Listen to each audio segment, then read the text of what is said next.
Excuse me, sir, or whatever you are. I don't know what to call you.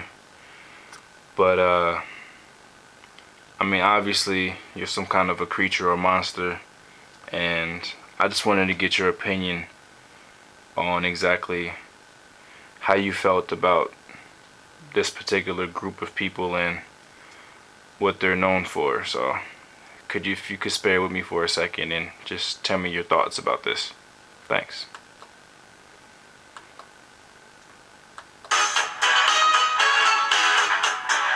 So, they're known for putting people like you away. I'll let them take over now.